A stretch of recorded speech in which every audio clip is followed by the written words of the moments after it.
Bismillahirrahmanirrahim. Assalamu alaykum, hurmatli televizor ko'ruvchilar. Islom va biz programmamizning 16-sonini ko'rishinglarni qizg'in qarshi olamiz. Men Abdullah Yalqun. Qadrli ko'ruvchilarimiz, har hafta mushu soatlarda naq maydondan huzuringizda bo'layotgan programmamizda hammaga ma'lum bo'lgandek, har qitimda bir ayrim bir mavzuni to'xtalib kelyapmiz atrofliq tushunish uchun. Programmamizning har qitimliq doimliq mehmoni hurmatli ustoz Abdurahmon Jamol Kashg'ariyni taklif qildik. Qimmatli vaqtini chiqarib qadam tashrif qilgan uchun albatta ko'pdan ko'p rahmat aytamiz. Rahmat sizga.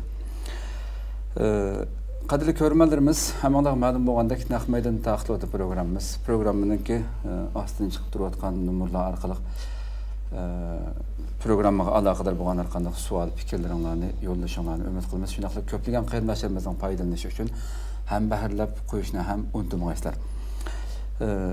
Bugungi programmamizning bosh temasi islomdagi e'tiqod erkinligi, ya'ni islomda e'tiqod erkinligi bormi degan bu uzundan buyon tortishib kelayotgan har xil javoblar berilayotgan masalani bir qadar ochiq aydin bir shaklda tushunish uchun o'ltiribmiz.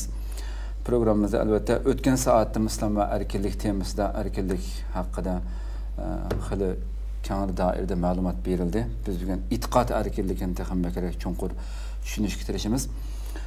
Hurmatli ustoz, programmamizningki ichiga kirsak, deganimdek o'tgan qatim biz erkinlik tushunchasi haqida biroz to'xtalgan bo'ldik programmamizda. Bugun yana bu islomdagi e'tiqod erkinligi temasiga kirishdan burun yana bir asiltish babidan bo'lsa-mu, erkinlikningki tushunchasi haqida degan biroz izohat berish bilan boshlasak programmamizni. Bismillahirrahmanirrahim. To'g'ri bilan xatoni bildirgan Janob Alloh taolo ham sanab bo'lsin va to'g'ri bilan xatoning nima ekanligini amaliy faoliyati, hayoti bilan ko'rsatib bergan payg'ambarimizga duo salomlar bo'lsin. Ham erkinlik haqida biroz tushuncha berish to'g'ri keldi bu temaga kirishga ilgari. Endi bu erkinlik masalasida islom bilan g'arbningki erkinlik tushunchasi yoki nazariyasi farqli. Xo'sh. Chunki har bir nazariya, ya'ni islomla g'arbning nazariyasi insonning bu dunyodagi o'rni va insonning yaratquchi bilan bo'lgan aloqasi ustida qurildi. Xo'sh. Erkinlikning asosi insonning bu dunyodagi o'rni va yaratquchi bilan bo'lgan munosabati ustida qurildi. Islom tushunchasida erkinlik aqidadan tarmoqlandi. Aqida asosida yakunlandi. Shuning uchun musulmon kishi erkinlik nazariyasini islom aqidasidan oladi. Xo'sh. Chunki islomdagi erkinlik aqidaningki mevzusi bo'lganligi uchun bu erkinlik itoatga yoki mas'uliyatga bog'langan bo'ldi. İslamның dünya qarşı qaraydigan bo'lsak, inson Allohning bu zimindagi izbosar vakili bo'lib chiqdi. Bu dunyodagi vazifasini ijro qilishda ilohiy ta'limot yoki ilohiy ko'rsatmalarga tayinishi taqozo qilindi, yoki talab qilindi. Chunki izbosar bo'lgan ekan, izbosarlikni Alloh ko'rsatgan yo'li bilan, metod bilan yoki usulda apmanishi talab qilindi. Hem İslam tasavvurdaki erkinlik qarsak, bu erkinlik aql bilan qalbni, ruh bilan badanning talablarini qondira oladigan izbosarlik kelishimisi qurilgan. Ya'ni bu izbosarlik Alloh bilan inson orasidagi bir kelishimdan iborat. Bu izbosarlikda Alloh taolo islomdan iborat bir ko'rsatmani, hayot metodini insoniyatga berdi. Mushu metod tutib mangan insonlar aqlini qondira oladi bu metod orqali, qalbini qondira oladi, ruhini qondira oladi va badanning talablarini qondira oladi. İzbosar mush asosda shakllanadi. Islomdagi erkinlik itoat va mas'uliyat cheklanganligi uchun cheksiz bo'lmaydi. Islomdagi erkinlik yoki mutlaq bo'lmaydi. Buning asosan musulmon deb o'zini da'vo qiladigan qaysi bir insonning islom aqidasi zid bo'lgan falsafalarni islom jamiyatiga so'rab kelishi yoki dinsizlikqa tashabbus qilishi yoki musulmon bo'lgan insonlarni dindan chiqib murtad bo'lishga tashabbus qilishi bizning dinimiz eng og'ir gunoh hisoblanadi. Xo'sh. Yana shuningdek erkinlik nomi ostida iqtisodiy soat jazoni bilan shug'ullanish, ariq ichish yoki fohish qilish, jinsiy erkinlik tashabbusi yoki qiz ayollarning yerim yalang'och yurishiga o'xshash bu ishlar bizning dinimiz cheklanganligi uchun huquq doirasiga yoki erkinlik doirasiga kirmaydi. Musulmonga nisbatan kirmaydi. Chunki biz erkinlikni aqidaning ruhidan olamiz. Bu ishlar, masalan, ariq ichish, jazoni, fohisha, jinsiy erkinlik yoki yerim yalang'och yurish islom aqidasiga zid bo'lganligi uchun bu fosiqlik erkinlik deb qaraldi. Yoki fosiqlarning qilmishi bo'lganligi uchun dinimizda bu cheklandi. Xo'sh. Bu islomningki erkinlik bo'lgan ko'z qarashi yoki tasavvur. Hamda bu erkinlikka g'arb dunyosi buni asos o'ttirib chiqayotgan g'arb dunyosi qanday qaraydi? Biz yuqorida dedikki, erkinlik nazariyasi insonning dunyodagi o'rni va yaratquchi bilan bo'lgan insonning yaratquchi bilan bo'lgan aloqasi ustida shakllanadi. G'arbning erkinlik falsafasida inson bu dunyoning xo'jayini hisoblanadi. Xo'sh. Shunga bu dunyoning xo'jayini bo'lgan insonningki aqlininki cheklimasi bo'lmaydi. İnsanның aqliga cheklim qo'ydigan hech qanday bir narsa bo'lmaydi. Faqat inson o'zi o'ttirib qo'ygan tasavvur yoki bir tuzum yoki bir qonun bo'lishi mumkin. Boshqa narsa insonning aqliga bu falsafada cheklim qo'ya olmaydi. Shundaqlam insonning erkinligi mo cheksiz bo'ladi. G'arb falsafasida erkinlikni. Shunga g'arbdagi erkinlikmi cheksiz bo'lganligi uchun uni hech qanday bir narsa cheklay olmaydi. Nima cheklaydi desa, inson o'zi o'ttirib qo'ygan bir qonun bo'lsa, shu cheklaydi, lekin ilohiy tarafdan, ya samoviy tarafdan yoki muqaddaslik sifatiga ega bir narsa bu insonning erkinligini, mayli aqliy erkinligi bo'lsin yoki boshqa erkinlik cheklab qo'ya olamiz yo'q. G'arbningki erkinlik nazariyasi aqli cheksiz, ularning ko'z qarashida, tasavvurda ham erkinlik uqumimi qaysi doiradan olib aytaylik, u cheksiz. Shundaqlam bu g'arbningki erkinlik nazariyasi qarsak, bular qiyomat aqidasiga ishonmaganlik uchun ularda savob gunoh degan hukmlar ishlaymiz, qiyg'ashlarda. Bularga ishlarning jiqligini tushunish uchun bu nuqtaga diqqat qilish lozim. Qiyomat kuniga ishonamiz yo'q. Unda bo'lgandan savob aqidasi yo'q, yoki gunoh aqidasi yo'q. Moddiy manfaat. Yo'q, ahli kitob az yo g'arb dunyosida. Ahli kitobningki nimasi yo'q, kuchi yo'q. Chirkov bavda yo'qning orasida musiqani qaylanib qolgan tasqada hozirgi holatda. Xo'sh. Bu materializm yoki atizm yoki bema'nilik deydigan turli falsafalar erkinlik aqimi bilan birga ketib bordi. Xo'sh. Hamda bu g'arbdagi dinsizlik erkinligi, siyosiy erkinlik, fikr qilish erkinligi, jinsel aloqa erkinligi ve yerim yalang'och yurish erkinlik degan qo'shib bu erkinlik neden shakllangan esa ularning dunyo ko'z qarashidan shakllangan. Xo'sh. Hamda bu masala biroz oydinlashgan bo'lsa, ham gapimizga qaytsak, biz o'tgan hafta islomdagi erkinlikning hukmini yoki izohatini nima deb tushundirgan esa, boshqalarning huquqiga daxl ta'ruz yetkazmagan asosda halol doirasida yoki mubah doirasida yoki dinimiz cheklangan doirada erkin faoliyat qilish erkinligi deb izohlagan. Garchi ba'zi so'z tushib qolgan bo'lsin o'tgan. Xo'sh. Boshqalarning huquqiga daxl ta'ruz yetkazmagan asosda halol doirasida yoki mubah doirasida yoki dinimiz cheklanmagan doirada erkin faoliyat qilish erkinligi deb izohlagan. Ya'ni shundaqlam erkinlikni musulmon insonning o'ziga bo'lsin va boshqalarga bo'lsin ziyon yetkazish haqqi bo'lmaydi deb buni ta'kidlagan. Endi biz tonishtirishga boshqalarning huquqiga daxl ta'ruz yetkazmaslik degan shart tonishtirishga. Bu musulmon insonga nisbatan keng bir doirani o'z ichiga oladi. Musulmon bo'lish bilan jamiyatga ziyon yetkazadigan ishlarni qilsa cheklanadi. Yoki jamiyatning kimniki ya qimmat qarshi ta'sir yetkazadigan ishni qilsa-mi, daxl ta'ruz yetkazgan bo'lamiz bo'ldi. Chunki islom tasavvurida Xo'sh. İslam jamiyatidagi har bir musulmonning jamiyatni isloh qilish, jamiyatni taraqqiy qilish yoki gullantirish uchun yaxshi ishlar tashabbus qilish va nachar ishlarga cheklim qo'yish yoki e'tiroz bildirish huquqiy yoki majburiyati bor munosabat.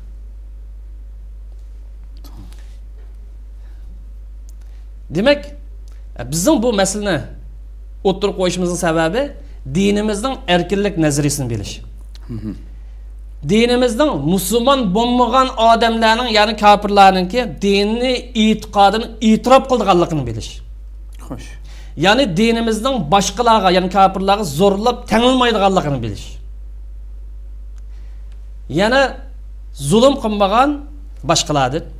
Yoki tajovuz qilmagan insonlar bo'lsa, islomning dunyo ko'z qarashi asosida o'rtaq chiqisha olgan nuqtalarda hamkorlik o'rnatib, dunyoni go'zallikka, taraqqiyotga, hamkorlikka, tinchlikka yuzlantirish. Mushu maqsadda biz erkinlik ko'z qarashlar, nazariyalar haqida to'xtalyapmiz. Ko'pincha rahmat. Endi oxirida siz so'zlab o'tgan yerga keldik, ya'ni bugungi bosh temamiz, ya'ni islomdagi e'tiqod erkinligini qanday tushunamiz degan mishaydan boshlasak. Chunki endi nurg'unlik Allah balkim bu saati aytishga ulgurishimiz mumkin yoki ulgurmasligimiz mumkin. Mesela dindan yenish masalasi bu erkinlikka kiramda kirmamda degandek masalaga agar bugun to'xtalish imkonimiz bo'lmasa oldimizga haftalarda uni kelishimiz mumkin. Buning qanday bir-birisiga zidlik qilib deb e'tiqod erkinligini qanday tushunamiz mishaydan kirsak hamda.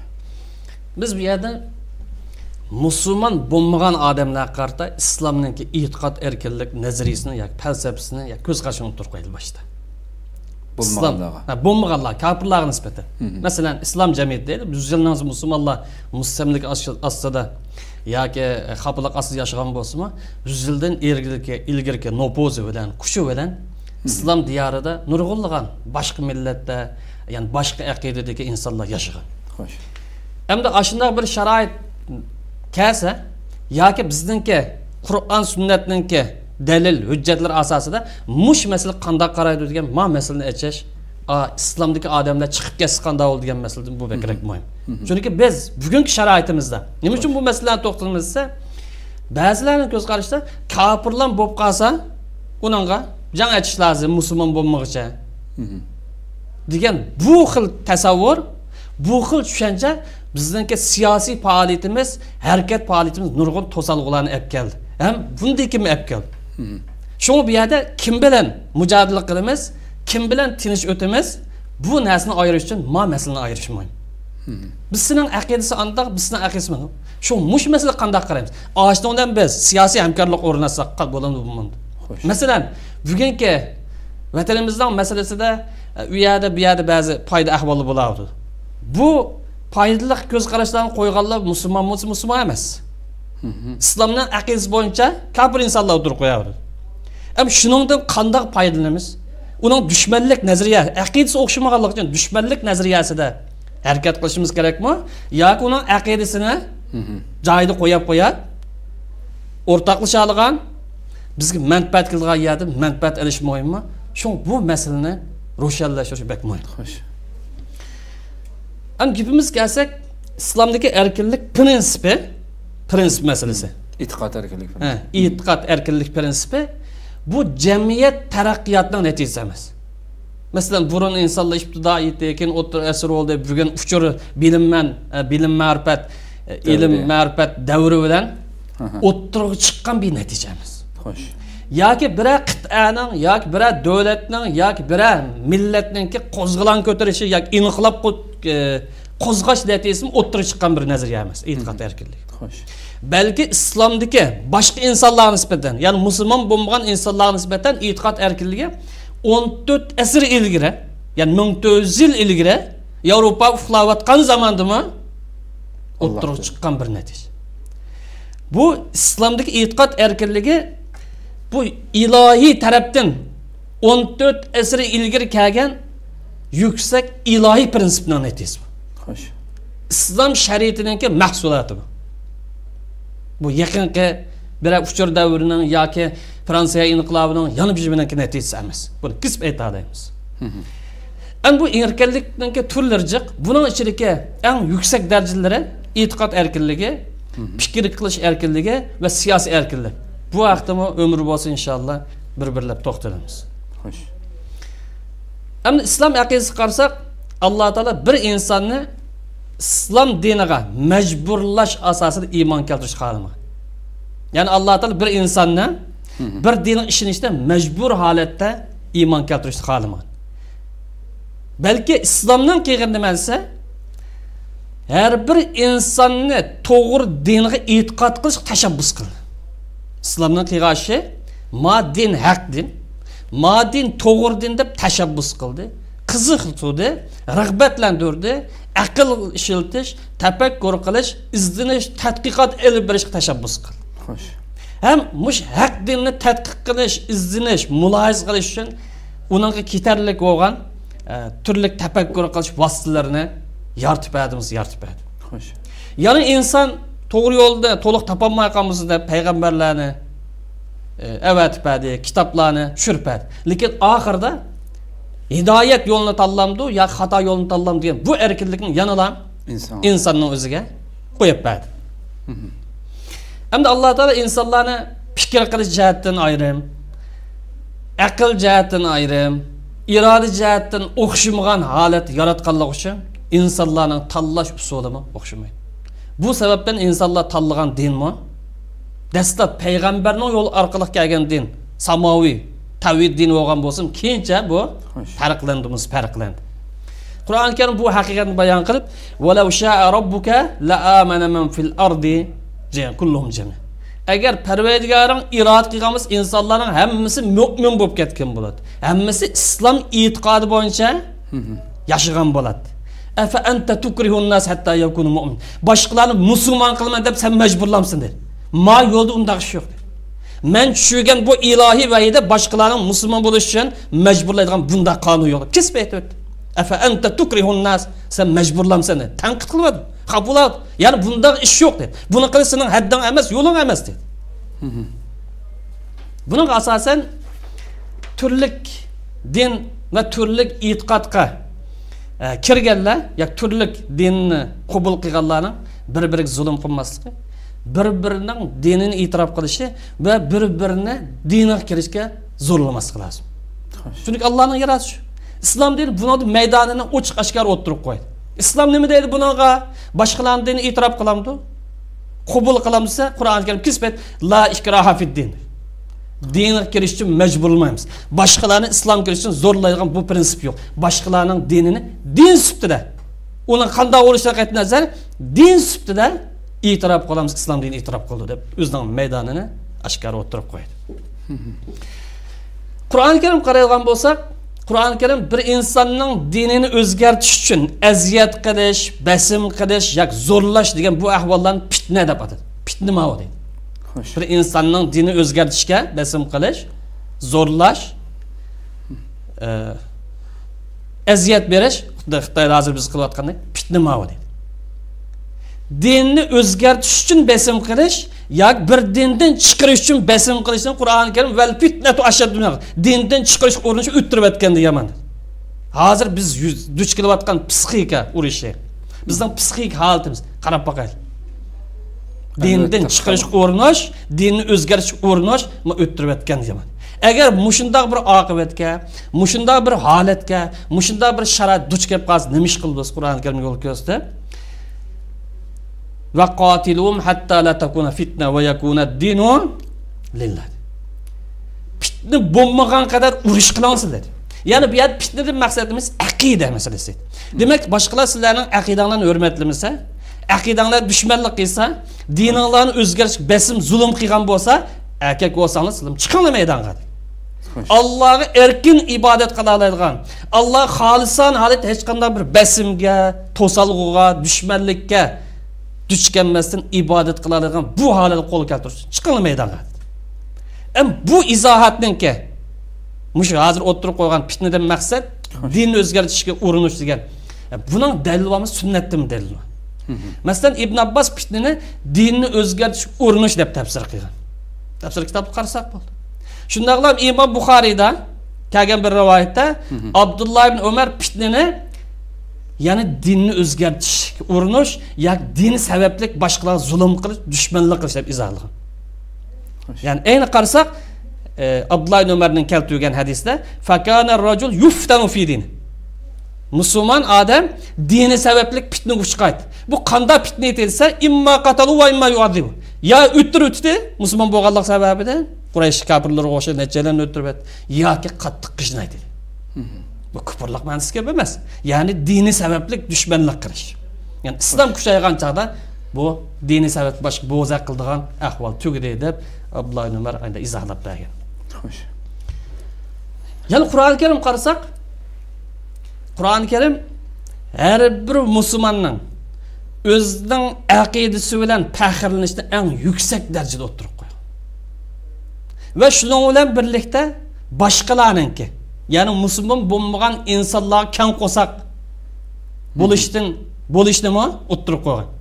Ya'ni boshqacha ifodalasak, Qur'oni Karim har bir insonning o'z e'tiqodi bilan, ya'ni har bir musulmonning o'z e'tiqodi bilan yuksak darajada faxrlanishni va shu vaqtning o'zida boshqalarningki aqidasiga yoki boshqa dindagilarga yuksak darajada kang qo'saq bo'lishni ikkini birlashtirgan. Ham ikkisini bir-biriga zid deb qolmadi. Ya'ni musulmon inson dini bilan faxrlandi, dini bilan sharaf his qildi, shu vaqtning o'zida boshqa dindagi odamlarga baxillik qilmaydi. Ya'ni kang qo'saq muomala qildi. Buning dalili va bo'lsa, musulmonning dini bilan faxrlanishning muhimligiga oyatga qaraydi. Va man ahsanu qawlan mimman da'a ila Allah va amila solihan va qala innani minal muslimin. Allohning yo'liga, hidoyat yo'liga chaqirgan, güzel, yaxshi faoliyatlarni, yaxshi ish harakatlarga shug'ullangan va men musulmon degan odamdimi go'zal odam bor.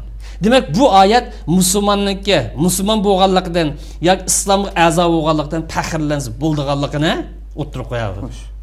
Hamda lakum dinukum valiyadin degan Kafirun surasidagi oyatda, oxirgi oyatida boshqa dindagilarga ajoyib kang qo'saq bo'lish masalasi o'tirib qo'yilgan.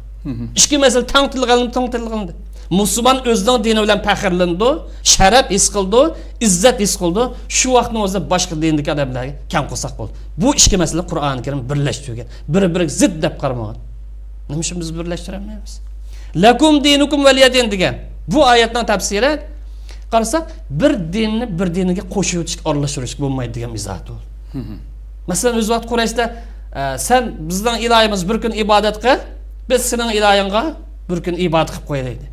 Ya'ni birlik sab quraylik, tavhid bilan kafirlik arzularga rad qil islom dedi. Mening dinim tavhid dinim o'zimga, seninki kufr dinim yoki shirkka tavba dinim o'zingga hisob. Buni aralashtirishga bo'lmaydi. Sen o'zingning e'tiqod ketiva, menmi o'zimning e'tiqod yonma ketaverman deb bu nazariyani o'tirib qo'ydi. Albatta, musulmonlar ojiz vaqti bu deganlik deguvchilarga uchun. Ya bu umum qoida, u ojiz vaqti, kuchli vaqt emas. Qur'oni Karimda kelgan oyatlar prinsipal xarakterlik oyatlar. Bu muhkam oyat, mutashabih emas. Bu keskin bo'lgan yerda ojizda u bu deb bu oyatning qulig'ini uyan bilan tasdiq bo'lmaydi. Qur'oni Karimning oyatlari prinsipal qoidaning o'rnidir. O zaman Mekke'nin fethi qilgan vaqtida 300 necha butdan çekilişini o'z vaqtida bu oyat değildi ularga. Dininglar o'zinglarning ishi deb ojiz vaqtida. Keyin butlarning çekilişini. Buni boshqa hadis bilan biroz eslaymiz. O'tganda balkim 10-programmada uni o'tirib qo'ygan. Xo'sh. Albatta musulmon kishi inna dina indallohil islom degan bu oyatning hukmi taqozosi bo'yicha birdan bir haq din islom deb e'tiqod qil. Har bir musulmonda e'tiqod qil. Ham e'tiqod qilishi aqidasiningki taqozosi. Agar islom bir az shak bormiki, gumon bormiki, insonning qo'li bormiki deb qolsa, bu inson samimiy musulmon bo'lmaydi. Ya ish kuzlim bo'ldi, yoki bir to'xtaydi. Lekin islomdan boshqa dinni, islomdan boshqa din musulmonning nazar botil bo'lsa-mi, biz islomni haq deb qaraymiz. Faxrlanamiz. İslamdan boshqa dinni botil deb e'tiqod qilsak-mi, lekin uning din ekanligini e'tirof qilamiz. Nimish qilsa Qur'oni Karim lakum dinukum valiyadin deb, mening dinim o'zimga islom dininglar deb uni din deb e'tirof qilsin, e'tirof qil. Ammo boshqasiga hujum qil, boshqasiga dushmanlik qil, yoki boshqasi yo'qot degan u gapni qilmaydi. Yana qarasak Allah İslamdan başqa dinlarni gerçi batıl olsun. İnned dine indallahil İslam degan oyatning hukmi bo'yicha birdan bir haq din İslam, boshqasi batıl degan gap chiqadi. Oyatning taqqazasi. Allah İslamdan başqa dinlarning gerçi batıl olsun ve Allah'ın nazarida qabul qilinmaydigan bo'lsa-mu, boshqalarning dinin din deb e'tirof qilsa, e'tirof qildi. Ve men yabtaghi g'ayral islami dinan fala yuqbal. Kim İslamdan başqa dinni izlab yursa, ya shunun kirsa bo'lsa, kirsan o'zanashi, lekin Allohning nazarida o'tmaydi. Yani hisobatdan o'tmaydi. Yani qabulga erishmaydi. Yani dunyoda oxiratda seni natijaga erishtirolmaydi. Muhimi shu ya din deb ataldi bo'lsa, ataldi. Demek İslam dini bu ayet orqali boshqalarning dinini e'tirof qilishni e'tirof qildi. Din deb atadimiz atıd. Başqa dinlarni tamamen zimindan supurib tashlash lazım, ya yug'ishtirish lazım, ya o'chirish lazım deb undaq demedi. Xo'sh. Shuni bilish kerakki, u dinlarni din deb ataganlik hergiz o dinning haq ekanligini ko'rsatmaydi. Başqa din, İslamdan başqa din deganlik uning haq ekanligini ko'rsatmaydi. Va shundaqlam u dinga tava odamlarningki oxiratda jannat kiradiganligini ko'rsatmaydi. Nima uchunsa, chunki Alloh taolo men kufrni yaxshi ko'rmayman dedi. Shirkni yaxshi ko'rmayman dedi. Buning qatorida albatta kufr bilan shirkni yomon ko'rgan yerda bugungi nafsi, psixikasi bo'lgan bu dinsizlar ya otizmlikni albatta yaxshi ko'rmaydi. Wala yarda li ibadihi al-kufr. Alloh taolo bandalar kofirlik rozi emas. Allah irodasi bilan yo'l qo'ydi. Kangchilik berdi, ixtiyorlik berdi. Lekin Allah rozi bo'lamdi. Qiyomat kuni insonga bir natija chiqamdi siyaqdi. Hatta mumkin bo'lsa shu balki oldimizgi darslarda şu ahli kitap bilan boshqa dinsizlarning o'rtasidagi ayrilgan farqlarni bir to'xtalib o'tsak bo'ladi. Bo'ldi, vaqtim bir to'xtalay. Hem insanlar iman etse ya kafir olsa, hidayet yolunu tanlagan olsa, ya azgı yolunu tanlagan olsa, ya yaxşı qilgan olsa, ya yaman iş qilgan olsa, bunun hesabını bu dünyada vermeydi. Ahirette verdi. Mavi en biz dikkat kılan oldu. İnsanlar iman etse ya ki kafir olsa, ya ki dinsiz olsa, ya hidayet yolunu tanlagan, ya azgı yolunu tanlagan olsa, bunun hesabını bu dünyada veremdi, o dünyada veremdi. Bu dünyada emas, o dünyada verdi. Unda olgan çağda bir bölek insanlık kafir, belki Müslümanların sanıdın köp insanlık kafir, bizden işimiz buna tarlıq kısmı. Allah'ın iraz. Allah Teala dedi, mav hak yol, mav hata yol, tallığına kıl. Ama kıyamet günü hesabını bilsen buna. Mutlak koyup beğenmedi. İman ve küfürlükten hesabını insan almaydı. İman ve küfürlükten hesabını insan almaydı, Allah alır. Fallahu yahkum beynahum yevmel kıyame fîmâ kânû fî yahtelifûn. Allah Teala o günde yani kıyamet günde insanlar talışıp atkan.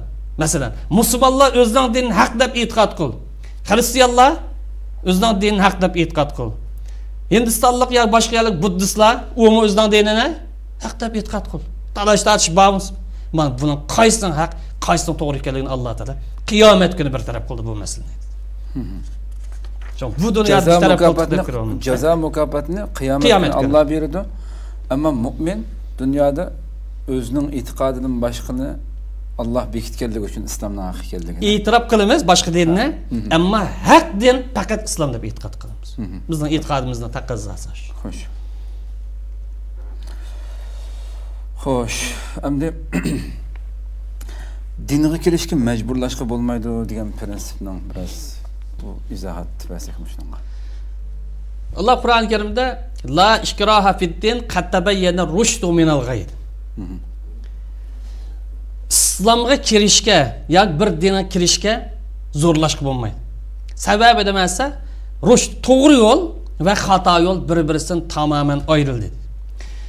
Bu oyat nima degan gapni ko'rsatsa, islomni boshqalarga zo'rlab tangish bo'lmaydi degan prinsipal bir masalani ve ruşen bir hakikaten mukarrarlaşıyor, qara qil. Prinsip meselesi emas, prinsip meselesi.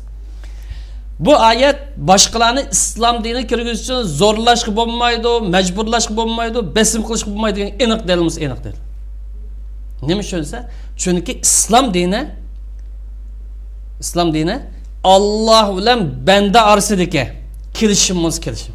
Biz yuqorida İslam dini Allah bilan banda orasidagi istiqlab, yani izbasarlik kelishimimiz kelishim. Bu kelishim nima asosiy ekan? Aqlning qanoat topishi, qalbininki rozi bo'lib tasdiq qilishi va inson irodasininki uni to'g'ri topib tanlashi bilan yakunlandi. Dinni inson aqliga majburlab tanish qilmaydi. Nima uchun degan vaqtida? Chunki aqida masalasi dalil pokit va tafakkur qilish asos shakllanadi. Ya tafakkur qilish usti qil, besim bilan bu shakllanmaydi. Uning ustiga qarasak, islom dinining boshqalarni islomga chaqirishi yoki islom kirgizish uchun besim qilish hech qanday ehtiyoj yo'q. Xo'sh. Uning ustiga islom dinini boshqa milliard insonlarni islom diniga kirgizish uchun besim qilish, zo'rlash yoki aziyat berishga hech qanday ehtiyoj yo'q. Nima uchunsa? Chunki islom dinining dalil pakitlari Qur'on sunnati iborat asosiy manba, islomning xarakteri xususiyati va islomning qimmat qarashlari insonlarning aqlini, insonlarning qalbini, insonlarning vijdonini, insonlarning tuyg'usini qanoatlantirishga yetarlikmi yetarli. Shu Qur'on karim qul hatu burhanakum in kuntum sadiqin deb maydonga chiqarishning sababi shu. Shu zo'rlashqa, boshqalarni musulmon bo'l deb, ya qishnashqa, ya besim qilish hech qanday islomning ehtiyoji yo'q. Ondan bu din bilan, ya'ni islom bilan bu zo'rlash ikkisi bir-biriga faqat birga kelmaydi. Boshqasining ishi o'ziga, boshqa dinning masalasi. Ammo islomda dinimiz bilan dinga kirish zo'rlash ikkisi faqat moslashmaydi. Chunki insonlar qachoniki xolimgan bir din kirishga majburlangan vaqtida bu din tugashdi degan gap. Nima ish bunday deyapsa? Chunki bir insonlar yoki qaysi bir millat bo'lsin, qaysi bir xalq bo'lsin, bir dinga zo'rlab kirgizilgan vaqtida, ya'ni o'zi rozi bo'lmasa, aqliy jihatdan qanoat topmasa, bu odamning musulmon bo'lsa nima shaklda? Munofiqlik, ichki yuzlamalik, yolg'onchilik, aldamchilik qoldi shaklda. Samimiy musulmondachilik besim bilan zo'rlash bilan shakllanmaydi. Xo'sh. Bir dinga kirish shundaqlar, bir dinga kirishga zo'rlash, majburlash iymon shakllantirmaydi dedik. Masalan, islom boshqalarni zo'rlab ekirish iymon shakllantiramiz. Shuningga o'xshash bir odamni islomdan chiqarib o'tishga majburlash, ya'ni kofir qilib o'tish yoki hozir o'xshab murtad qilish majburlash u odamni islomdan chiqarib o'tmaydi. Chunki kofir bo'lish yoki murtad bo'lishga majburlash, ya'ni kishilar kofir bo'lish yoki murtad majburlanib qolib qolsa, yurtimizga o'xshash kofir bo'lib ketamiz, kofir bo'lib ketmaydi. Majburlik bu yerda dindan chiqib ketishga yetarli hujjat yo'q. Unda bo'lgancha boshqalarni zo'rlab, besim qilib dinga kirishmi? Din shakllantiradigan samimiyat bilan o'mayapti. Shunga islom insonning erkin irodasi bilan tanlandi va islomning haq ekanligiga turli dalil faktlar turg'izildi. Masalan, bir misol olsak, Nuh alayhisalomning qavmiga qilgan bir so'zi bor. Ya qavm, ara'aytum in kuntu ala bayinatin min robbi va atani rahmatan mindi. Fa umiyat alaykum an ulzimukumuha va antum laha karihun. Ey millatim, xalqim. Men hujjat ustida, pok ustida nurg'un mo'jiz bilan keldim. Alloh menga payg'ambarlikni, vahiyni beribdi. Lekin sizlar buni bilmayapsizlar, tushunib olmayapsizlar, bilib olmayapsizlar. Sizlar bilib olmadinglar, qanoat topolmadinglar, ya qalbinglar bilan tuyg'unlar his tuyg'u bo'lmadinglar. Sizlar majburlandik biz ana o'zinglar. Sizlar xolimsan majburlam. Yo'q, bizning dinimiz, ya'ni islom dinidan undash yo'q. Nuh alayhisalom islomning payg'ambari. Muhammad alayhisalom islomning payg'ambari. Demak, bu Nuh alayhisalom islom dinining haqiqiy xarakterini bilganlik uchun boshqa dindagi odamlarni o'z diniga zo'rlaydigan ishni qilmaydiganligini e'lon qildi. Faqat biz yetkizimiz, da'vat qilamiz, qabul qilsanglar, hidoyat topsanglar, qabul qilmasanglar zalolat qolasizlar, yomon oqibat qilasiz. Ogohlantiramiz, bizning vazifamiz shu. Hamda majburlash orqali boshqalar diniga kirgizish to'g'ri bo'lgan bo'lsa, albatta bu yer majburlash Alloh bo'lgan bo'ladi. Nima ishasi? Alloh taolo milliard insonlarni yoki butun dunyodagi insonlarni ammo musulmon bo'linglar deb avtomatik holatda majburlab musulmon qilish qodirimiz qildi. Alloh o'zi qildimiz, o'zi qilmadi. Balki Alloh taolo va law sha'a robbuka la amana man fil arz kullum jami. Alloh xohlagan bo'lsa hammasi avtomatik holatda musulmon bo'ladi. Efe ente tukrihun nas hatta yakun mu'min. Ular mümin kılın dep sen zorlamsın dedi. Yani Allah irade kılmagan için sen zorlamsın dedi. Bu ayetning taqazzası, tushunchasiga asosan Alloh taolo o'zi qilmagan, Alloh taolo qilish qodir turug'liq. Qilmagan ishni musulmonlarni qilsin deb buyuryapmi? Boshqalarni, ya'ni kofirlarni musulmon qilingsizlar, unimay qilib qolsa kallasi kesinglar, besim qilinglar, zo'rlang deb buyuryapmi? Bu aql sig'maydi. Nima uchun? Chunki yuqorida deganimizdek majburlash, zo'rlash, munofiqlar ikki yuzlilik shakllanadi. Ening kaynidan bu majburlash islom va musulmonlarni yomon ko'radigan, fursat topsa dushmanlik qiladigan holat shakllanadi. Shuning uchun islom dini zo'rlashni qat'iy qolmaydi. Bu sababdan Alloh taolo iymon keltirish masalasini insonning irodasi qo'yib bergan. Chunki Alloh insonlarning Alloh oshiq qalbi bilan yuzlanishni iroda qiladi. Oshiq qalbi bilan iymon aytishni orzu qiladi. Chunki diniy ishinish bu aqli bilan qanoat tepish, qalbi bilan tasdiqlash asos shakllanadi. Ammo zo'rlash, majburlash orqali aqlim qanoat topmaydi, qalbimi rozilik bilan tasdiqlamaydi. Unda bo'lgancha dinga kirish bo'lmaydi degan mush oyat sababini bayon nima ish bo'lmaydi ekan degan bu savol tushishi mumkin. Biz oyat javobini o'zi berdi oxir. Bizga ekan. Qad tabayyana rushdu minal g'aydi. Ma'u hidoyat yo'li, ma'u baxsadat yo'li, ma'u ezib ketgan yo'l xato yo'l. Ma'u payg'ambarning yo'li, ma'u shaytonlarning yo'li. O'ylanlar insonlar. Tafakkur qiling. Agar aqlingni ishlatsang, fikr qilsang, tadqiqot izinib borsang, bu haq dinga kirasan. Agar kibrlik qilsang, shaxsiyatchilikingdan o'tanmasang, manmanchilikingdan voz kechmasang, tafakkur qilmasang, izlanmasang, zalolat yo'lda qolsa, qo'g'in o'zingdan ishlaydi. Unda o'gacha la ikrah fid din degan bu oyat, yoki bu hukm dinimiz prinsipal masala. Umum shaklda kelgan emas, muayyan bir millat, muayyan bir zamon makonga emas. Har zaman kuchga ega bir prinsipal masala. Bu prinsip har zaman kuchga ega bo'lganligi uchun buni tar doiraga muqayyad deymiz. Cheklamishiga gap qo'yish qilmaydi. Yoki taxsis qilib, buni muayyan zamon, muayyan makonga xoslashtirish qilmaydi. Yoki bu Qur'onningki prinsipal xarakterlik oyatini amaldan qoldi, mansukh deb da'vo qilish qilmaydi. Ko'pchilik rahmat haqiqatan yani dinimizning qanchalik qimmat berganligi insonningki yuqoridagi hozir siz so'zlash jarayonida shular kallamda shunda o'tdi. Oldidagi temani ochgan vaqtimizda e'tiqod erkinligi masalasida islomning al-fitnatu ashaddu minal qatl. Bu fitneningki insonlarni dindan yondirish, buningga chiqilishi, dindan chiqishga urinishninki o'limdanmi yomon ekanligini Rabbimiz buning retseptini, buningki ismini qo'yib qo'ygan ekan masalan. Bugun masalan xalqimiz, Sharq Turkiston xalqi ashaddiy bir zulmni tatib o'tadi. U yerdagi turmalarda bo'layotgan ishlarni shohidlar bilan anglayapmiz.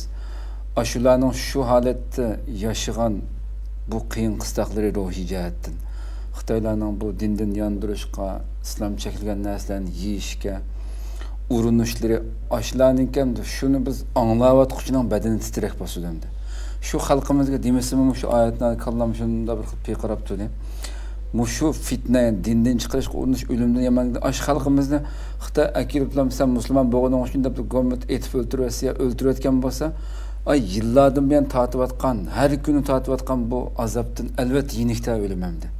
Alloh mishal shunga ashaddu minal qatl deb bu insonga keltirgan qanchalik og'ir ruhiy bosim ekanligini ta 1400 yildan burun bir ismini qo'yib qo'ygan bir haqiqatni bugun mesela biz yaşab, xalqimiz buni yaşab his qilyapti hamda.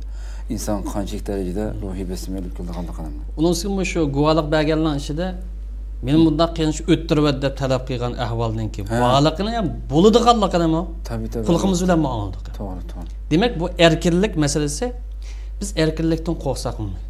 Biz erkinlikni shu ayollarning yarim yalang'och yoki g'alati jinsi kasal shu kallamiz kelib bu ayrım bir haddidan oshgan erkinlikning chekini ishib ketgan kasal birdir. Bu erkinlikning doirasi. Erkinlik bo'lib qolsa biz odamdek yashaymiz. Erkinlik bo'lib qolsa e'tiqodimizga ega chiqadi.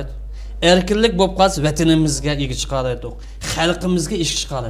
Demak, bu erkinlik bo'lmaganlikdan bugun vatanda quruq qoldi. Vatanni quruq qolishning sababidan erkinlikni yo'qotdik. Dinimizga, aqidamizga, kimligimizga ega chiqolmayapmiz. Shuning erkinlik masalasini kengaytirish lozimki, buni taraj qilmaydi. Ammo bizningki bo'lmaydi degan yerimiz yoki to'g'ri emas deganimiz islomning prinsiplariga, islomning ko'rsatmasiga zid bo'lgan g'alati erkinlik. Bu ko'pincha psixik kasallikdan kelib chiqqan. Bu narsani bu bo'lmaydigan taraf. Bu bo'lmaydigan tarafmi islom begodan beka keyfi ko'ra yaxshi ko'rmaganligi uchun emas, balki shu insonlarni yaratgan Allohning insonga nimaning foyda, nimaning ziyon qilganligini bilgashga shu yo'lda mangan, shu g'alati yo'llarda, buzuq yo'llarda mangan insonning tugishib ketmasligi uchun insonni qo'g'diganligi uchun qo'ygan bir cheklamada hamdi. Ma'nda maqsam bo'lmaydi sen. Ma prinsipni eshib ketsan bo'lmaydi deb. Bekodan bekalar mening dinimda bo'lmaganligim uchun ma ishon qil deb cheklab qo'ygan bir nima emasda bu hamda haqiqatan. Xo'sh, endi biz hozir oxirida islomninki o'zining aygash kuchlari, e'tiqodchilarininki qarg'ulachi emas. Yoki ota-onasidan ko'rib to'g'ramchilik bilan emas, aygash kuchlarining chuqum Allohga oshiq qalb bilan, Allohni tunugandagi oshiq bo'ldi hamda. Tunumagan bir normalda insoniy munosabatda tunumagan kishini yaxshi ko'rmaymiz hamda. Qanaqsiga olamlarning Robbi bo'lgan Allohni biz qancha ko'p tunusak, qancha ko'p bilsak, uning oshiqlik bilan, muhabbat bilan ibodat qila olamiz hamda.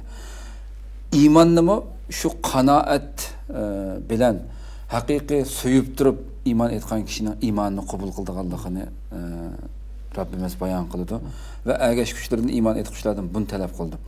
Biz endi mushada iymonning qanoatlanish va tanlash asosida bo'lganligiga bir qancha dalil keltirsak. Biz yuqorida dedik, birinchi qilib iymon insonning qalbi, aqlidan hosil bo'ladi. Bir inson qidish tanlab turib, xuddi ba'zi g'alati mijoz odamlar yoki oshqullar deylik qilganda, ya kuch besim bilan iymon hosil qilinmaydi. Chunki kuch besim insonningki qalb dunyosi yoki vijdon dunyosi ta'sir ko'rsatmaydi. Masalan, tarixdan bir misol olsak, Sovet ittifoqi zamonida O'rta Osiyodagi musulmonlarni bizning vatanninki bu hozirgi qiyin ig'ir vaziyatga bo'lmagan bo'lsa-mu, ammo dinni yondirish uchun nurg'un besimlarni ishlatgan. Xo'sh. Ammo islom insonninki xarakteriga uyg'un, dunyo oxirat manfaatiga uyg'un, psixikasiga uyg'un bir din bo'lganligi uchun azroq erkinlik bo'lib Sovetdan qutulibdi O'rta Osiyo musulmonlari avtomatik holatda o'zligidan dini qaytdimiz, islom qaytdi. Bunimiz taraqqiyot, uni buni deydigan bo'lsa, boshqa yakasi bo'ldi.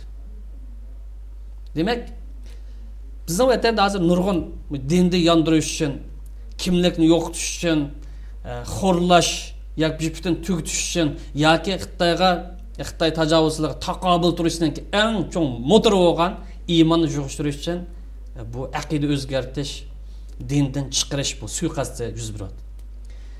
Azroqlar bir imkoniyat bo'lsa, garchi 2 yil, 3 yil balki unda o'shiq bo'lgan bo'lsa, xalqimiz yana avtomatik holatda to'g'ri yo'l qaytamiz.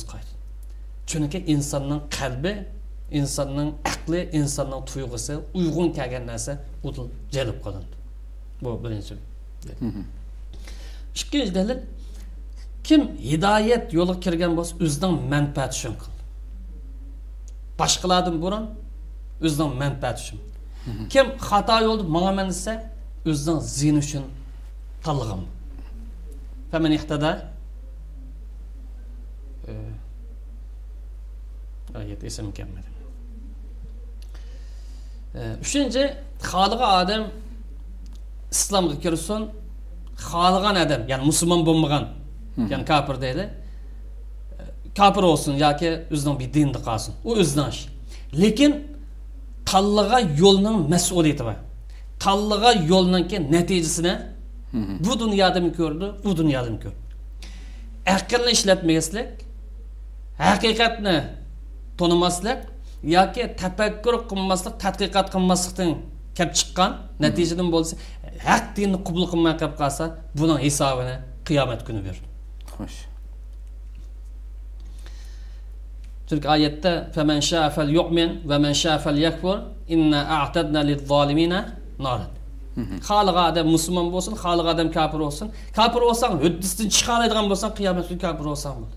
Qiyomat kunida nar bor. Bu dunyo demak. Qiyomat kuni ko'rsa, ya'ni hisobini qiyomat deyishimiz bu dunyo erkinlik berilgan dunyo, sinaq dunyosi. Xo'sh. 4-chi dalil hem Allah insonlarni mayli to'g'ri dinni tanlasin yoki xato dinni tanlagan bo'lsin, buningdan hisob elish masalasini bu dunyoga bekitib qo'ymaydi. İnsanlar to'g'ri dinni tanlagan bo'lsin yoki xato dinni tanlagan bo'lsin, buni hisob elish masalasini oxiratga qoldirdi. Bu dünya hesap ayrıydıgan ya cazalaydıgan dünya emas, belki sınav dünyası. Yani İslam'a giriş ya ki küfrün tanlaş meselesi. Ama Müslüman dinine çıkıp gidiş bu ayrım bir çok bir tema. Onun hem cazayı batı İslam'da diyen bu sual elbette ki o ayrım bir programma belki bir katım tügemez ki mümkün. Hoş. 5. delil Peygamberimizden vazifesini Kur'an-ı Kerim bişaret belgisi yaşlı Allah, iman et Allah. Xato yo'l kirganlarni xato yo'ldan ogohlantirishdi. Lekin mustabid emas, diktator emas, yoki cho'qim zodi musulmon bo'lsa, bu musko'gilni ko'rsatib zo'rlovchi emas. Qur'oni Karimda fa in aslamu faqad ihtadaw. Musulmon bo'lsa, to'g'ri yo'l kirgan bo'ldi, hidoyat yo'l kirgan bo'ldi. Va in tavallaw, agar musulmon bo'lmasa, sening qildigan vazifa fa inna ma alaykal balagh, yetkizishdir. Zat cho'qim musulmon bo'lsa, bu muskallarni olimi deydigan bunda prinsip yo'q. Xo'sh. 6. İslamdaki kurallar cihatını yolu koysa bazı hata düşünür. Cihat ne için kılmasa başkalarını Müslüman kılış için değil. Başkalarını İslam'a kirgiziş için değil. Cihatdan maksud emas. Cihatdan nişan emas. Belki İslam'da cihatdan maksud itikat erkinliğini qo'g'dash. Mesela Müslümanların itikat erkinliğini qo'g'dash. Yani hareket qilgan chog'da itiqadini qo'g'digan oldu, insonlikni qo'g'digan oldu. Fikir ifadalash erkinligini qo'llash. Hozir biz fikir qilish erkinligi bormi yo'q? Ideyis chataq degandan bilan, ya'ni tilimizdan chiqib boqmagan, ya qadimimiz bes boqmagan bir ish sababidan jinoyat hisoblanayapmiz Xitoyning nazarida. Qalpoq kiydiryapti. İslamdan maqsad fikir to'g'riligi, fikir erkinligini, ifadalash erkinligini qo'g'dash. Iymon bilan kufr olsa tanlash erkinligini muqarrarlashtirish. Ammo natijasi aniq. Yani küfür yolunu tanısan kıyamet salışmaz deyip ayet kesip oturup koy. Ama İslam'daki bu kurallık cihat birer adam birer dine kirişki mecburlaş ya birer adamla dinde çıkış zorlaş ya itikadın tenişini elip verilgen hareket emas. Belki zalim ve mustabitler karşı yani insanların erkinliğini müsaade kıldığın zalim mustabitler karşı elip verilgen bir hareket ibaret bu. Yana bu kurallık can kılıştan maksatı kafirlerin, Müslümanların bozak kılışı, xuddi bizga o'xshash, zulm qilishi va dinni yandırışga urinishga o'xshash bu hareketi taqobil turishi yo'l qo'yilgan bir harakat. Bu harakat yani bütün barliq dunyodagi insonlarning hammasiga e'tiqod erkinligiga sharoit hozirlab berishi yo'l qo'yilgan bir harakat. Majburlash uchun emas. Nima qilsa burun imperator zamanida, imperiya zamanida hokimning dini nim bo'lsa xalqning dini ashta bo'lishi, ashularning e'tiqodi bo'yicha farz. Agar boshqa bir dinni qabul qilib qolsa, siyosiy xiyonat sababidan yoki boshqa bir siyosiy jinoyat sababidan o'lim jazosi ushlaydi. İslamning maqsadi e'tiqod qilsan chaqilmaysan. E'tiqod erkinlik beriladi. Shundaqla bu jihatning maqsadi Allohning dinini barliq insoniyat yetkazish uchun bazo etish urinishdan iborat. Ammo tangish, zo'rlash maqsad emas. Mana bu dalillar balkim İslamninki dalil asosida, pakt asosida islom chaqirdiganligiga yetarli bo'lsa kerak. Bu dalilning soni ko'p. Shu 6-chi tushunchada masalan shu islom jihad, Alloh yo'lida jihad qilishni sharhlagan vaqtida yoki bir mujohidninki haqiqiy Alloh yo'lida jihad qilmaganligini so'ragan vaqtida Rasulullohdan bu yerda li'la'i kalimatillah Allohning so'zini eng oliy o'ringa chiqarish yoki va man qatala litakuna kalimatullohi hiyal ulya fa huwa fi sabilillah degan hadisga o'xshash. Agar Allohning kalimasini eng yuqori o'ringa chiqarish uchun urushgan bo'lsa Alloh yo'lida bo'ldi degan. Siz masalan bir e'tiqod 6-chisini tushundigan vaqtida e'tiqod erkinligini qo'g'dash uchun yo'l qo'yilgan. Buning ikkisiga farq nima endi inchik farq? E'tiqod erkinligi ikki taraf bor. Birisi musulmonlarning e'tiqodini qo'g'dash. Xo'sh. Masalan, Yevropadagi musulmonlarni misol qaraylik. U yerda oz sonliq hisoblangan musulmonlar, boshqalar ko'p sonliq. Ularning e'tiqodini qo'g'dash yo'q. Misolga olsak masalan, Yani bazı yerde Müslümanlık başkalı az olgan bu. Bir taraftan Müslümanların itikadını qoğdaş maksat, yani bir taraftan barlıq insaniyetinki aqida erkinligini qoğdaş. Meyle u dinni qabul qilamdı, yani bu dinni qabul qilamdı, muş erkinligini qoğdaş maksat. Umum qilib aytqanda barlıq insaniyetga. Şu İslam dini İslamga kelsanlar yaxshi edi. Müslüman bo'lsanglar dunyo oxiratda pay topsizlar. Masalan Payg'ambar Islom Rim imperiyasininki imperatorga yo'llagan maktubda Müslüman bo'lsang dunyo oxiratda salomatlik erishsan, baxt saodat erishsan. İslamning qo'yg'ini chaqirish, da'vat qilish, to'nishtirish, ammo majburlash emas, zo'rlash emas. Masalan, kitoblarda, hujjatlarda deyilishicha, dastlabki 20 yil jarayonida Hazrat Umarning davri oldikanda İslam jamiyatida yoki islom diyori deb atalgan rayonlarda yashagan musulmonlarning nisbati 20% qolgani boshqa millatdagi, ya'ni boshqa aqidadagi insonlar edi.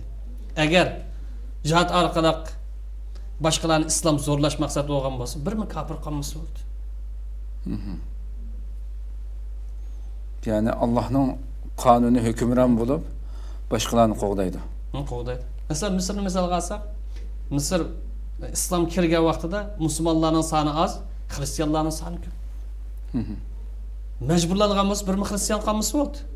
Chunki Hazrat Amr ibn Asning zamonidan tortib 100 yil Osman imperiyasi yiqilgan qadar islom hokimiyat ostida yashagan biri. Hozir qadar 6-7 million xristian kafirlar bor. Qolganlar o'zligidan musulmon bo'ladi. Majburlagan bo'lsa, birisi qolmasa bo'ldi. Demak, islom majburlamaydi. Boshqalarga bu erkinlik kelsa, boshqalda voy erkinlik xohlagan dinga kirsa, bir yangi bir odamni biz islomdan chirgin sir degan. U kafir bo'lib ketsa, qanday bo'ladi? Erkinlik holat shakllansa, islom g'alaba qiladi. İslam natija qozonadi. Chunki islom insonning aqliga uyg'un, tuyg'usiga uyg'un, vijdoniga uyg'un bir din. Xo'sh. Unda o vaqt erkinlik shakllangan vaqtda va yakuna dinu lillah. İnsan erkin e'tiqod qiladigan holat kelsa, islom natija qozonadi. Mayli ijtimoiy sohada bo'lsin, mayli boshqalarningki dinga kirish nisbati bo'lib qolsin. Shunga Yevropadagi islom fobiya, bu narsaning shakllanishi sababi islomningki 100 yilning mobaynida ojiz mo'jiz. Musulmonlar hamga ojiz. O'zini qo'g'diyolmagan bir holat turug'liq. Islom Yevropada keng nisbat taqdi. Bu musulmonlarningki kuchi bilan emas, to'g'ri da'vat qildi, tonishtirdi.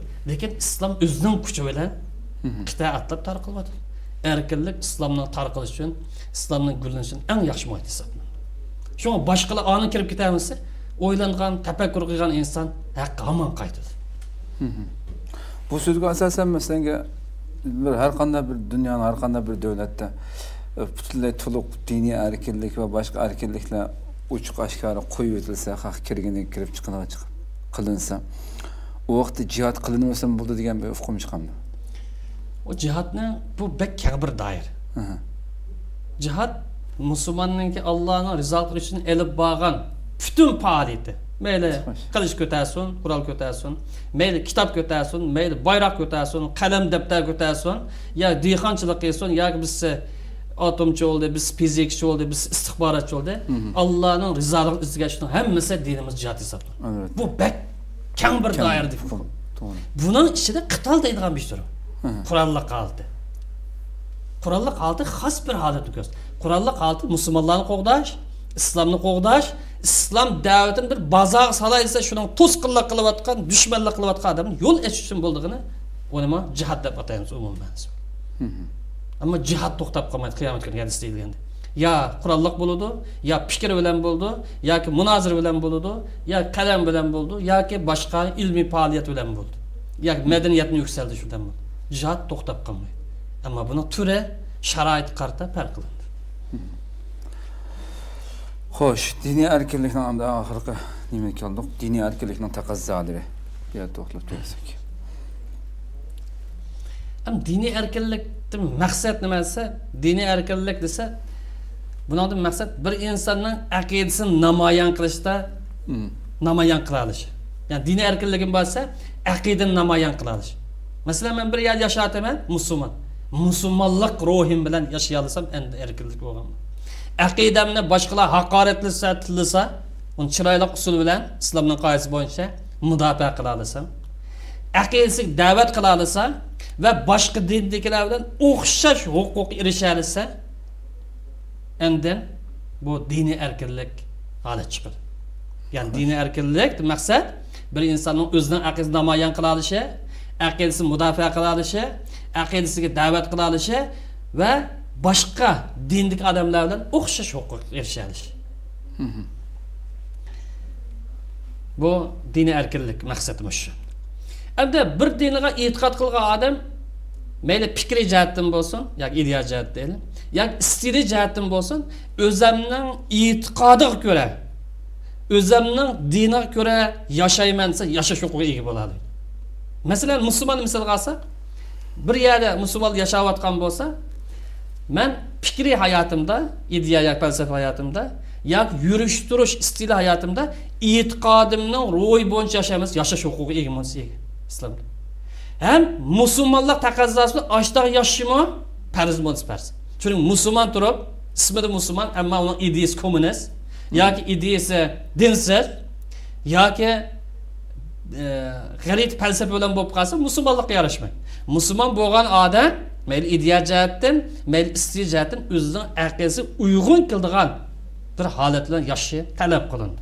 Ham boshqalarning huquqi shunga o'xshash. Masalan, bir xristian misol olsak, Misrni misol olsak, men o'zimning xristian aqidasi bo'yicha aqidamda yurish turishimda ayndaq yashaymiz, uning haqqimiz, uning haqqi. Biz xristianlar islom dinida xristianning hukmi emas, kafirmiz, kafir. Lam yakunul lazin kafaru min al-kitab. Qur'on karim ahli kitobning kafir. Lekin uning e'tiqodi bo'yicha yashaymiz, e'tiqod erkinligi maqsad. Hamda bu diniy e'tiqod erkinligininki amaliy hosil bo'lishi yoki amaliy isbotlanish uchun 4 turlik omilni o'ttirish taqozo qilindi. Agar bu 4 turlik omil to'liq topilsa, diniy erkinlik vujud chiqqan bo'ladi. Agar 4 turlik omilning ba'zi topilmasa, bu diniy erkinlik to'liq topilgan bo'lmaydi. Birinchi, bir dinga e'tiqod qiluvchi e'tiqodning haq ekanligini qalbidan tasdiqlashi. Masalan, biz musulmon, biz dinimizdan haq ekanligini qalbimizda tasdiqlamasa, iymon hisoblanmaydi. Birinchi mush amalga ketkizib qo'ysak, u saxtlik yoki nifoq yoki bir yoki ketib qoladi. Unda bo'lganchada biz aytdik, to'g'ri, dinimizni haq dedik, to'g'ri dedik, faqirlandik. Ammo boshqa dindik odamlar mening dinim haq desa, bizning ochchig'imiz kelib qolsa bo'lmaydi. Bizning deyish haqqimiz bo'lganda, boshqalarning deyish haqqi. Chunki biz dinimizni haq deb mush dinda ching turdik, e'tiqod qildik. Boshqa dindiksa, nim bo'lishdan qat'iy nazar, buddist bo'lsin yoki taviy bo'lsin, yarmisi bo'lsin, o'zining dinash haq deb qaramdi, haq deb qaraydi. Yargiz batil deb kirmaydi o din. Masalan, bir xristian bo'lgan bo'lsa, xristian dinda batil degan asos kirmaydi. Haq, to'g'ri degan shu tushuncha kelganlik uchun shuni qabul qil. Undan boshqalarni mashlar deyish o'zidan ishi, bizning deyishimiz, bizning o'zimizning erkinlik. Ikkinchi, e'tiqodning haq ekanligini e'lon qila olishi va izohlab dalil bilan isbotlay olishi yoki isbotlay olishi. Masalan, bir odam diniy erkinlik berdi. E'tiqodning haq ekanligini e'lon qila oladi do'st. Bu yerda qilich bilan emas, basm bilan emas, pokit bilan, hujjat bilan, dalil bilan e'lon qila olishi va isbotlay olishi. Islom shu har qanday maydonda o'ttirib chiqib munozirlashdan qo'rqmaydi. Balki talab qilgan shu. Payg'ambarlarning tutgan yo'li mana shu. Boshqalarning dalil paketi bo'lsa, ko'rsatsa bo'ldi. Undan sirman. Boshqalar bu jamiyatni buzib o'tamiku unaqa. Ammo ilmiy bo'lsa, munozara bo'lib qolsa, yo'q deydi. Uchinchisi, har bir diniysi aqidasining taqozosi bo'yicha ibodat qila olishi, diniy ko'rsatmalarni ijro qila olishi, masalan, musulmon deydi, ibodatlarni deydi. Va har turli diniy faoliyatlarni o'tkaza olishi, masalan, hayit, bayram, o'ji degandek.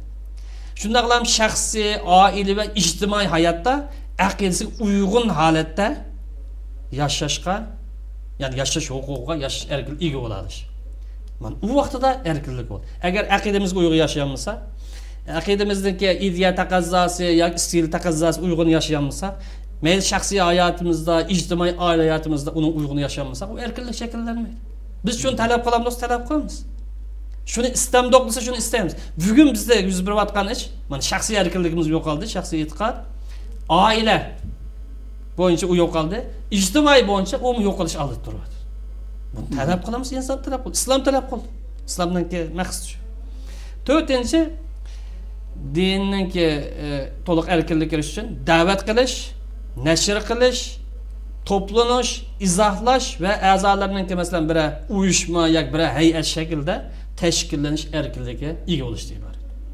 Mush 4 omil shakllansa, endi diniy erkinlik ishga chiqqan bo'ldi. Agar buning biz yo'q bo'lib qolsa, u naqis yo kamchilik bo'lgan bo'ldi yoki bu saxta diniy erkinlik bo'lgan bo'ldi. Buna bir misal, bir delil alaylik. Bu qanday gap bu? Deb balkim nurg'un e'tiroz yoki bo'lmaganmiz bir savol tushishi mumkin ba'zida. Bunaqa men bir olimning so'zini delil ekirim. Olimlarimizning ichida Alal Pasi deydigan bir mutafakkir olimimiz bor. Marokashlik. Mush maqosid shariada mush yangi davrdagi oldingi sabtdagi ustozlarning birisi. Birisi Tahir ibn Ashur, yana birisi Alal Pasi. Bu odam islom shariatining maqsadlari nomli kitobning 252-betida shunday deydi. İslam dini e'tiqod erkinlik kapolatlik qildi. Boshqalarning e'tiqod erkinligiga kapolatlik qildi. Hech kimning unaga chaqilishi yoki to'sqinlik qilishi yo'l qo'ymaydi. Masalan, boshqa bir inson bor islom jamiyatida uningki e'tiqod erkinligi, to'sqinlik, dushmanlik qilish islom yo'l qo'ymaydi. U qilgan bo'lsa uning shaxsiy kallasi, shaxsiy fikri, lekin islomdan ish emas. Chunki u aqida degan insonning vijdoniy munosabatlik masaladir, vijdon tanligini shu. E'tiqod erkinligi degan dedi olimning so'zining davomi. Dinning shuarlarini erkin yurgizish. Masalan, namoz o'qigan bo'lsa namoz, roza o'qigan bo'lsa roza tutish, haj qilish degandek.